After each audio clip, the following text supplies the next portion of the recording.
palabras para agradecer nuevamente la invitación que me permite participar en este Congreso Nacional de Derecho Civil, en el que ya tiene una larga secuela porque viene desarrollándose periódicamente con el éxito que está teniendo ahora en Tacna. En segundo lugar, porque para mí es una gran satisfacción encontrarme en la ciudad de Tacna.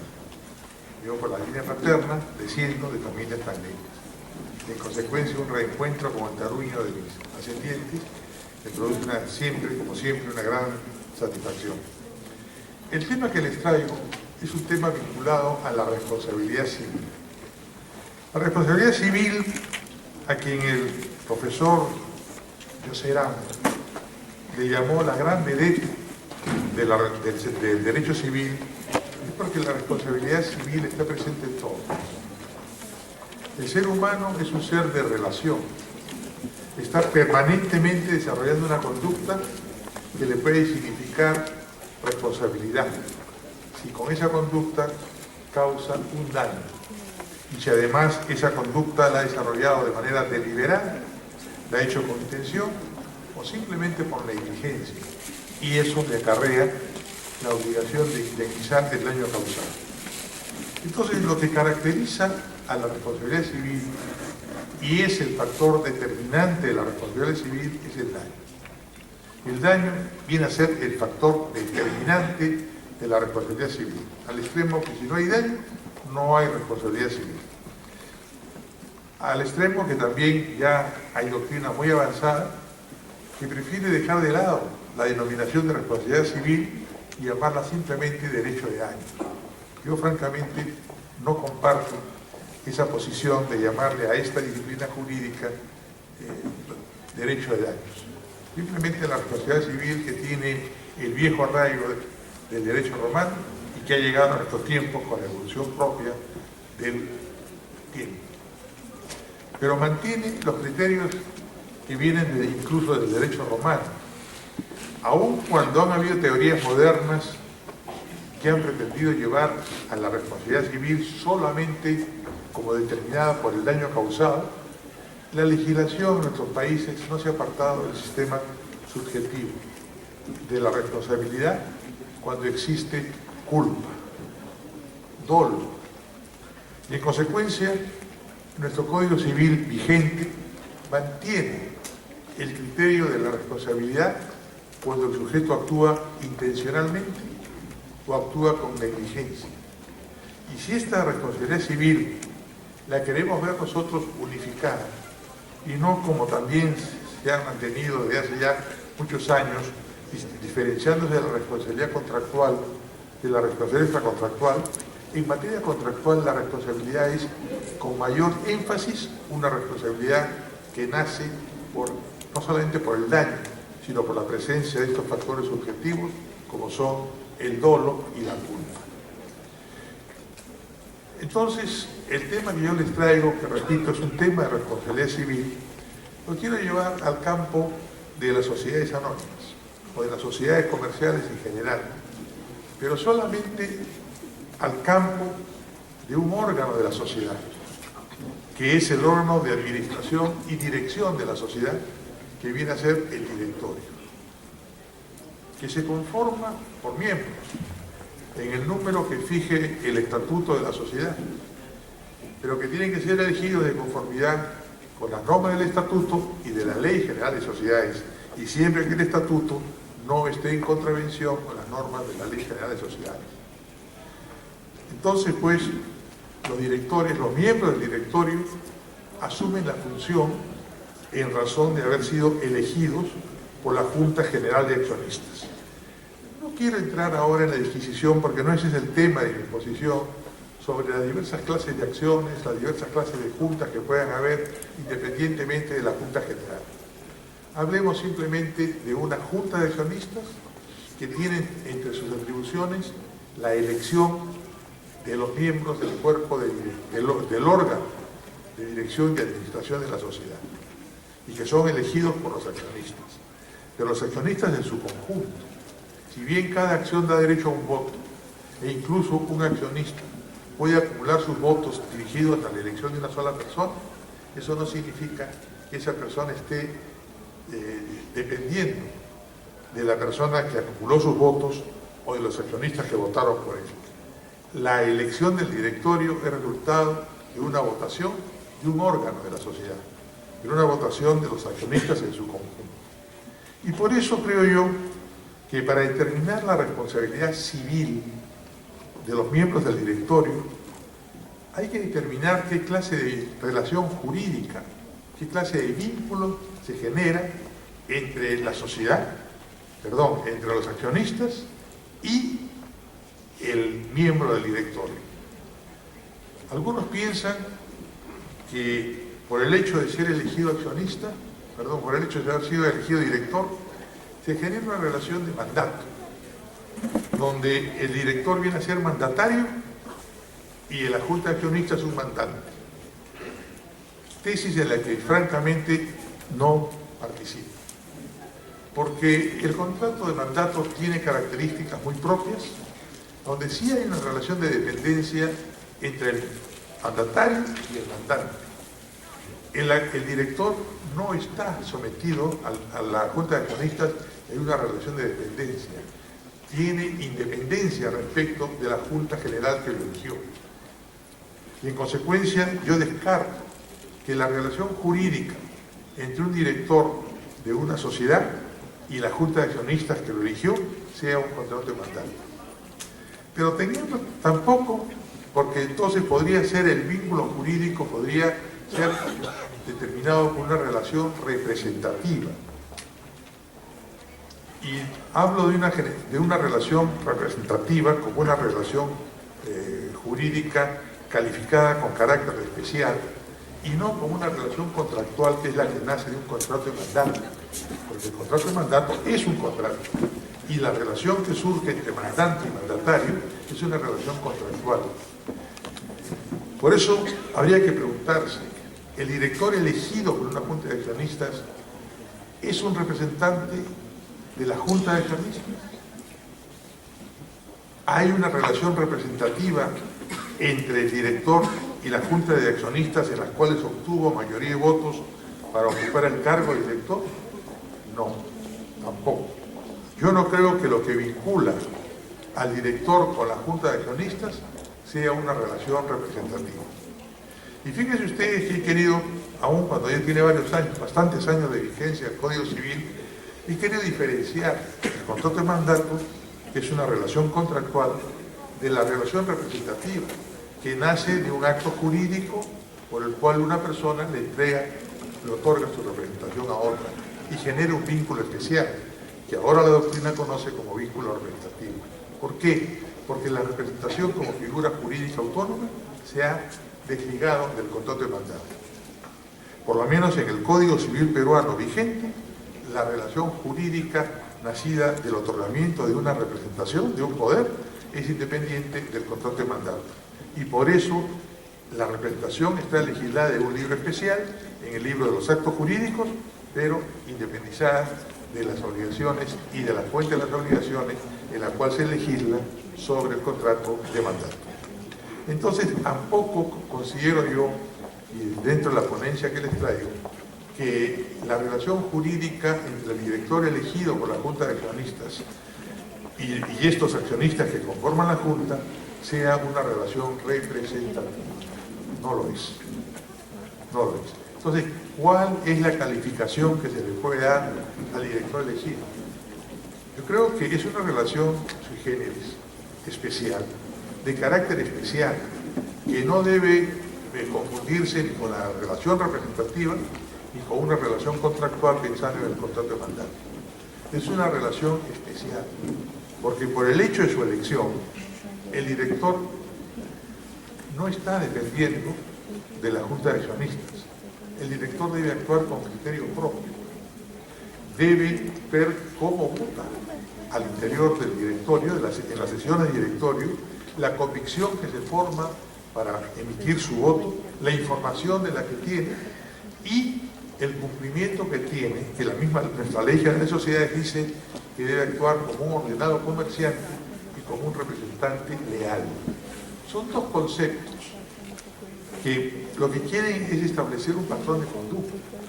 Pero de esos dos conceptos, el de ordenado comerciante, porque el director puede no tener ninguna vinculación con la actividad comercial, no ser un comerciante.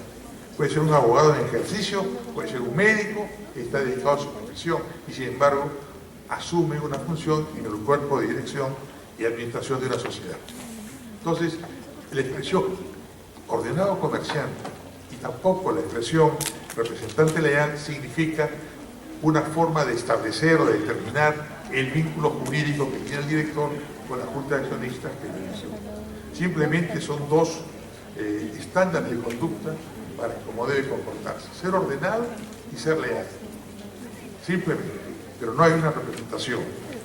Entonces, pues, el director, ¿dónde desarrolla su actividad? ¿Cuál es su ámbito de acción? El director se limita a participar en las sesiones de directorio, a ser informado y a informarse adecuadamente para resolver los temas que se ponen en agenda en una sesión de directorio y votar para llegar al acuerdo correspondiente o inhibirse o, si es que tuviera algún impedimento o algún conflicto con el tema que se está tratando en esa sesión, o votar en contra si no está de acuerdo. Pero no puede, y sería absurdo, que el director vaya a buscar a los accionistas que lo eligieron o que pensó que lo eligieron a preguntarles cuál debe ser el sentido de su voto. Creo que esa es la negación de lo que es un director, que asume a título personal la función con criterio de conciencia, como ordenado comerciante y como una persona que debe ser leal. Pero leal ¿qué? A los que lo eligieron, no. Leal a la finalidad que persigue la sociedad. La empresa tiene un propósito o una operación que va a realizar. Entonces, si eso es conveniente a los fines sociales, el director tiene que votar, adecuarse su convicción a esa, salvo que estén en desacuerdo y voten contra. Entonces, pues, la relación jurídica es muy difícil de poder encasillarla dentro del contrato de mandato y aún dentro de la relación representativa. Por eso que en este momento yo califico la relación jurídica como una relación de carácter eclesiástico. La doctrina tendrá que seguir indagando sobre el tema y ya llegará el momento en que se establezca una determinación de ese vínculo jurídico que nace como consecuencia de la elección de una persona para integrar un cuerpo colegiado como es el directorio de la sociedad. Ahora bien, el hecho mismo de que una persona asuma la función como miembro del directorio, esa persona está expuesta a incurrir en responsabilidad. Y cuando la misma ley le dice que su comportamiento dentro de su ámbito de acción debe ser un comportamiento de un ordenado comerciante o de un representante leal, es porque le está estableciendo los estándares de conducta establecidos por la ley, para que se adecue su actividad a esos estándares de conducta. Y en consecuencia, el director está obligado a formalizar, a participar en la formalización de un acuerdo con criterio de conciencia, con una convicción que se haya formado en base a la información recibida o que él haya buscado conseguir para poder tener un criterio debidamente informado que lo lleve a una determinación mediante su voto. La ley, obviamente, como decíamos nosotros, la responsabilidad civil penetra por todas partes. También la responsabilidad civil está presente en la actuación de un director de una sociedad.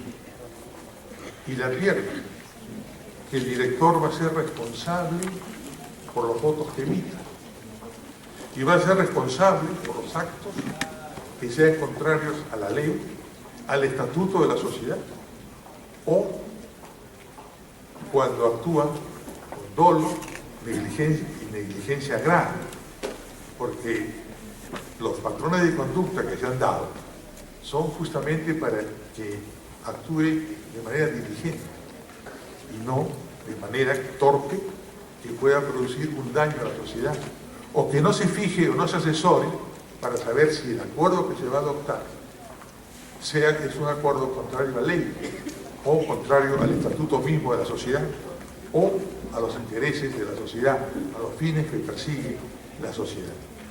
Entonces, la ley tiene en el artículo 177 la determinación de la responsabilidad civil de los directorios.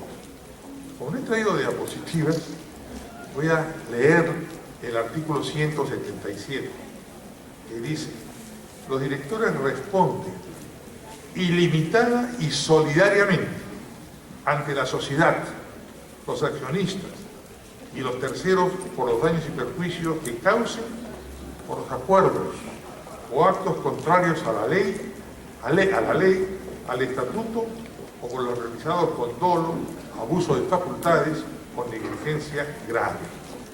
Ese es el párrafo que establece la responsabilidad del director. Participar en una votación que cause daño a la sociedad, porque su participación es dolosa o es culposa. Y entonces la ley resalta el daño como el factor determinante de la responsabilidad, pero el daño como factor determinante lo hace acompañar de la intencionalidad o de la negligencia, y en este caso negligencia grave. Pero se supone entonces que el ámbito de actuación del director es solamente al interior del directorio. A veces, obviamente, se hace a un funcionario de la sociedad gerente, que además sea director. Obviamente ya lo está acompañando otra función. Entonces, en la otra función puede desarrollarse no en el ámbito estricto que corresponde a los directores, que solamente son directores. Y yo me estoy refiriendo, en este caso, al ámbito estricto de quienes son directores y nada más que directores, que son llamados por su idoneidad, por su solvencia profesional, por sus conocimientos en alguna materia o por cualquier otra razón se les llama a incorporarse al directorio, porque incluso la ley dice que para ser director no se requiere ser accionista. Entonces, ese llamado a integrar el cuerpo o el órgano de administración y dirección de la sociedad, ese llamado se queda vinculado a los accionistas. Yo les he dicho que el vínculo es un vínculo de carácter sui generis y que a mi juicio no cae dentro del ámbito de la relación representativa y del contrato de mandato. Por eso en este momento yo lo califico como solamente un vínculo sui generis, de carácter especial. Pero también esa persona que llamado a integrar el directorio y elegido para esa función, también está vinculado con la sociedad. La sociedad, que es una persona jurídica que tiene una finalidad específica consagrada en los estatutos, y que esa sociedad, de acuerdo al propósito para el cual ha sido constituida, orienta su actividad hacia el cumplimiento de los fines propuestos en el acuerdo, en los estatutos. Y entonces el director está obligado en la sociedad a que su participación contribuya a la realización de los fines de la sociedad, a la realización de los fines sociales. Y en consecuencia, el concepto de ordenado comerciante o de representante legal los debe observar en cuanto a los fines de la sociedad y a adecuar su comportamiento a esa finalidad, a la finalidad que persigue la sociedad para la cual ha sido constituida. El directorio asume responsabilidades como cuerpo, como órgano. La responsabilidad del directorio está frente a la Junta de Accionistas, que es el órgano al cual está supeditado.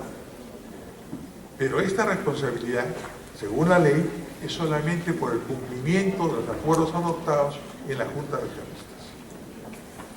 Y si esa es la responsabilidad corporativa, esa es la responsabilidad de un órgano, de un cuerpo colegiado.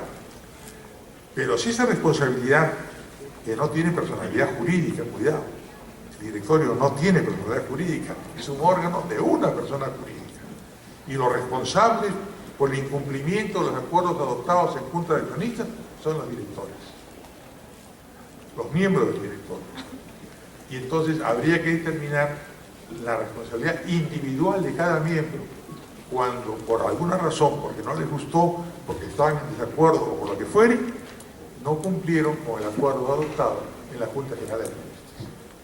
Y entonces, en la determinación de la responsabilidad individual de cada director, pueden haber directores que estén exentos de responsabilidad, porque en el momento en que se trató el tema, en una sesión salvaron su voto, votaron en contra, dejaron constancias en acta de su desacuerdo, y en consecuencia estarían liberados de una responsabilidad que se imputa al directorio como órgano colegiado. Pero la ley establece entonces que la imputación de responsabilidad debe nacer de la Junta de Accionistas. Y cuando se quiere imputar responsabilidad a uno o más miembros del directorio, debe convocarse una Junta Extraordinaria de Accionistas donde se plantee las razones por las cuales se somete a consideración de los accionistas una imputación de responsabilidad a los directores. La Junta de Accionistas debe aprobar la moción que se presente y disponer lo que la Ley General de Sociedades llama disponer una pretensión social ante el órgano jurisdiccional correspondiente para que el director que se haya imputado responsabilidad responda por la indemnización del daño causado. La ley señala que la que debe plantear la pretensión social es la propia sociedad. Pero en caso que pase un tiempo, creo que 3 meses, sin que la sociedad recurra al órgano jurisdiccional para hacer valer la pretensión social y demandar una indemnización, lo pueden hacer los accionistas. Por el interés que tiene el accionista, sabemos nosotros que el accionista es el que ha aportado el capital. Y en consecuencia tiene un legítimo interés económico para sancionar a aquella persona que ha actuado en contra de los intereses de la sociedad. Pero la ley, así como establece esta responsabilidad por dolo, por culpa inexcusable, por daño causado a la sociedad, la ley establece también que esta responsabilidad tiene un periodo de duración, porque si no, la responsabilidad cae, se extingue por caducidad.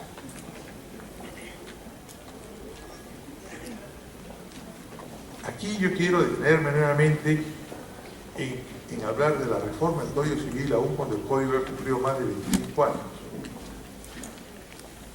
El Código tiene perfectamente delimitados los conceptos de prescripción extintiva y de caducidad.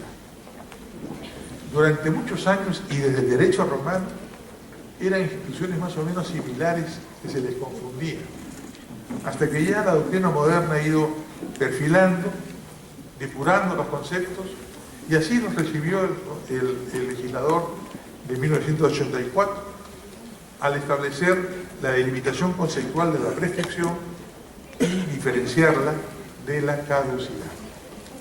La prescripción extintiva afecta la acción y la caducidad afecta el derecho del cual nace la acción. Pero con estos cambios que se han introducido en nuestro país, desde que el actual Código Procesal Civil era proyecto y se sometió al debate público, ya nadie puede discutir que la acción es un derecho subjetivo, y por eso se habla del derecho de acción. Es el derecho que tenemos todos nosotros de recurrir a un órgano jurisdiccional en protección de nuestro derecho o para buscar la declaración de nuestro derecho. Entonces surgió la idea, tomada un poco la doctrina alemana, de la pretensión. Y por eso es que la Ley General de Sociedades, que es posterior al Código Civil, habla de la pretensión social. No para referirse a una pretensión de la sociedad, sino a la sociedad mercantil, a la sociedad organizada como persona jurídica. Y a eso le llama pretensión social. ¿Por qué? ¿Qué es la pretensión que se tiene que hacer valer ante los tribunales y que se hace valer mediante el ejercicio de la acción? O sea, mediante el ejercicio del derecho para recurrir a un órgano jurisdiccional. Entonces, la prescripción, ¿qué afecta? afecta a la pretensión, que antes la llamábamos acción, pero que creo que hay que vincularla. Porque aún cuando haya transcurrido con exceso el plazo prescriptorio, uno puede seguir recurriendo a la jurisdicción. Lo que ocurre es que la otra parte, la parte emplazada, podrá oponerse mediante la excepción correspondiente y ganar mediante una declaración de fundada la excepción. Pero el derecho a recurrir a la jurisdicción, o sea, el derecho de acción, es un derecho fundamental, al cual se le opone simplemente la prescripción por el hecho de haber transcurrido el plazo establecido por la ley para hacer valer la pretensión, una determinada pretensión mediante el ejercicio de una acción. Entonces, para el Código Civil, ¿qué viene a ser la caducidad? La caducidad es un modo de extinción del derecho, no del derecho de acción, y por eso hay que hablar del derecho de acción, pero no es ese el derecho que fenece con el plazo de caducidad. Lo que fenece es el derecho material, el derecho subjetivo que genera la pretensión que se quiere hacer valer mediante la acción. Entonces, la Ley General de Sociedades, cuando norma la responsabilidad de los directores de una sociedad, la norma con caducidad. ¿Por qué? Porque la Junta General de Accionistas convocada para determinar si hay o no responsabilidad y si es que encuentra responsabilidad, imputar la responsabilidad y hacer valer lo que la ley llama después la pretensión social, ese derecho está sometido a un plazo de caducidad, que según la ley es de 2 años. De 2 años. A los 2 años se extingue el derecho de la sociedad de hacer valer la pretensión social. Se extingue el derecho de los accionistas, si es que la sociedad no lo ha hecho, de hacer valer la pretensión social. Caducó. Y la caducidad opera, como decía Josserand, vuelvo a citar al autor francés, decía, opera como una guillotina. Le cae y corta el derecho, extingue el derecho automáticamente. Entonces, ¿cuándo estamos frente a un plazo de caducidad y cuándo estamos frente a un plazo de prescripción? Entonces, el mismo Código Civil, al establecer la delimitación conceptual entre una y otra institución, ha establecido, no señalando expresamente cuál es la diferencia, sino en el tratamiento que hace de cada una de las dos instituciones. Y entonces, mientras que la caducidad, el plazo de caducidad, comienza a correr desde el momento en que hay un hecho que genera el derecho. Pero ese derecho, cuando está fijado en la ley para dar lugar a hacer valer la pretensión mediante la acción dentro de un plazo, ese derecho es caducible. Y transcurrido el plazo de la ley, previsto en la ley, ese derecho se extingue. Y al extinguirse el derecho, se extingue la pretensión, no la posibilidad de recurrir a la jurisdicción, a la cual se le opone la excepción. Y entonces, la caducidad afecta el derecho y lo extingue. Y entonces, el artículo pertinente de la Ley General de Sociedades ha optado por la caducidad del derecho que tiene la Junta de Accionistas de imputar una responsabilidad a sus directores o a algún director y hacer valer lo que la ley llama la pretensión social. El artículo 184 de la ley señala que el plazo de caducidad es de 2 años. El problema está desde cuándo se computa el plazo. ¿El plazo de caducidad tiene un inicio? Claro que lo tiene. Todo plazo tiene un inicio y un final. Pero la diferencia es que en el plazo de prescripción, el Código Civil señala que el plazo de prescripción comienza a correr desde el momento en que es posible ejercitar la acción que corresponde. O sea, hacer valer la pretensión mediante la acción que corresponde. Pero en el caso de la caducidad, la ley no dice nada. Pero si nosotros partimos de la premisa fundamental de que el derecho caducible nace por un hecho que genere ese derecho, entonces el plazo de caducidad comienza a correr desde el momento en que se realizó el acto contrario a la ley o al estatuto, o se participó en un acuerdo que fue contrario a los intereses de la sociedad y se le causó daño. Desde ese momento se inicia el plazo de caducidad. Y entonces la Junta de Accionistas debe reunirse para acordar la imputación de responsabilidad y llevar adelante la prevención de la sociedad para que se indemnice por los daños y perjuicios causados. El vencimiento del plazo de caducidad, ¿cuándo se produce? La ley no es explícita tampoco, como tampoco lo es el Código Civil. ¿Por qué? Porque el Código Civil se remite a las normas que regulan plazos de caducidad. Y si, como en el caso de la Ley General de Sociedades, se habla de que la caducidad de la responsabilidad de los directores se produce a los 2 años, entonces, iniciado el plazo de caducidad, con el día en que se realizó el hecho dañoso, se computan 2 años, y a los 2 años fenece el derecho generado por ese evento dañoso. Es más, la única regla que contiene el Código Civil es que como la caducidad tiene un plazo perentorio que no puede detenerse, y el plazo es fatal porque debe cumplirse necesariamente en la fecha que corresponda al vencimiento del plazo, el Código Civil sí tiene una regla. El vencimiento del plazo ocurre el día que corresponde, aun cuando sea día inhábil.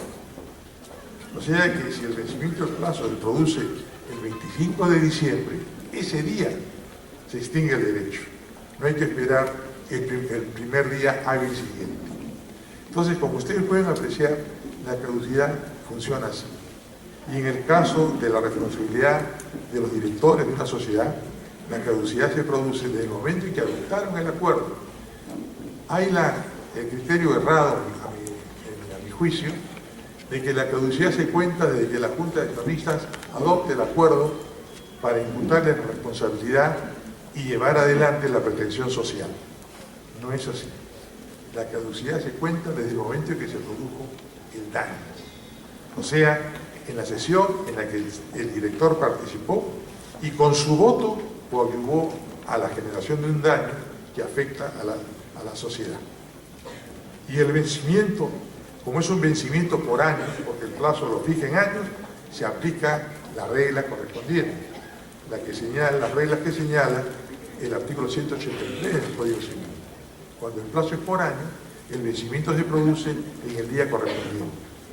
Si hoy día estamos a 28 de junio, 2 años son el 28 de junio del 2015, y ese día, si es feriado, se entiende que ha extinguido el derecho, porque la regla del Código, nacida del criterio de la perentoriedad y la fatalidad del plazo de caducidad, hace que ese día se extinga el derecho, aunque sea día inhábil, aunque ya no tenga ese día la posibilidad de recurrir al ejercicio de la acción ante un órgano jurisdiccional. El tema entonces que también quisiera plantearles en esta exposición es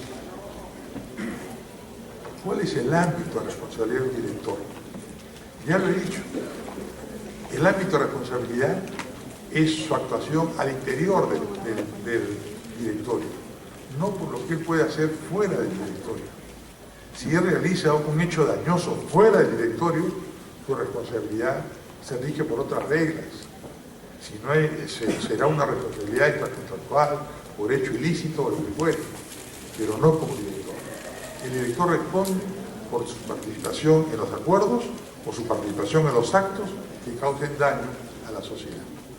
Pero siempre hay que actuar con dolo, con culpa inexcusable. Pero ¿cuál es el ámbito, entonces, cuál es el caso de la responsabilidad? Y esto viene porque yo en Lima, dentro de mi actividad profesional, he sido consultado por una empresa grande que ha tenido un problema al interior de su directorio y que la empresa se ha demorado mucho en buscar el conducto regular para la imputación de responsabilidad a los directores a quienes se les quiere imputar esa responsabilidad. Entonces viene la primera conclusión. El plazo de caducidad no corre desde que se convoca la Junta de Accionistas y se adopta el acuerdo. El plazo de caducidad comenzó a correr desde que se produjo el evento que se ha considerado dañoso para la sociedad. Pero ocurre que los directores, a quienes se les quiere imputar responsabilidad, los directores, cuando se dieron cuenta del problema en el que se estaban metiendo, renunciaron, dejaron de ser directores. La Ley General de Sociedades ni el estatuto de esa sociedad establecen que la renuncia debe ser aceptada. En consecuencia, basta el acto voluntario de manifestar que ya no se quiere seguir siendo director de la sociedad, para que en ese mismo acto, comunicado por escrito desde luego, sin ninguna formalidad posterior, desligue al director de sus funciones desligue a la persona de sus funciones como director. Y entonces, en este caso, no solamente ya la Junta de Accionistas es inoficiosa, porque había pasado más de un año desde que los directores renunciaron. Ha pasado más de un año. En consecuencia, ya no eran directores. El hecho de que a una persona lo eligen director, y yo he referido cuál sería el vínculo jurídico que lo relaciona a la Junta de Accionistas, a la sociedad, el hecho de haber sido director no le da un estatus como se le puede dar pues, a un miembro del Congreso de la República, en el que por determinadas circunstancias tiene que haber lo que se llama la acusación constitucional, determinar una responsabilidad previa antes de que pueda ir al Poder Judicial para que responda por sus actos, sino que en el caso de los directores, el director tiene un estatus de tal en la medida en que esté en funciones, mientras no se desligue de sus funciones. Pero si ya se desligó de sus funciones, entonces ya no tiene la responsabilidad imputable como director, sino la tiene como cualquier persona que pueda haya incurrido en un evento dañoso. Ese es el tema que ha motivado que yo traiga esta ponencia. Hacerles meditar a ustedes, reflexionar sobre este tema. Primero, en primer lugar, sobre la responsabilidad civil que está presente en todo. No hay nada que escape a la responsabilidad civil, porque la responsabilidad civil está relacionada estrechamente, íntimamente, con la conducta de las personas. Y si las personas, los sujetos de él, somos sujetos de relación, estamos permanentemente en relación con las demás. Y en consecuencia la responsabilidad civil nos acompaña por nuestros actos. Esta primera apreciación de la responsabilidad civil, y creo plantearla ya un caso específico, al caso de personas naturales que gozan en un momento determinado de la confianza de quienes han hecho una inversión en una empresa y que consideran que estas personas tienen la idoneidad suficiente como para conducir a la empresa al cumplimiento y realización de sus fines y llevarla con éxito. Pero resulta pues que algún director deja de portarse con un ordenado comerciante o con un representante leal y genera un problema por un daño que ha causado, con una votación forzada para llegar a un punto que no correspondía a la empresa, o por realizar actos dentro del directorio contrarios a la ley o al estatuto que regula el funcionamiento de la empresa y de sus órganos. Entonces, ese es el tema que yo con el mayor agrado, sobre todo estando invitando, que les traigo a ustedes. Muchas gracias.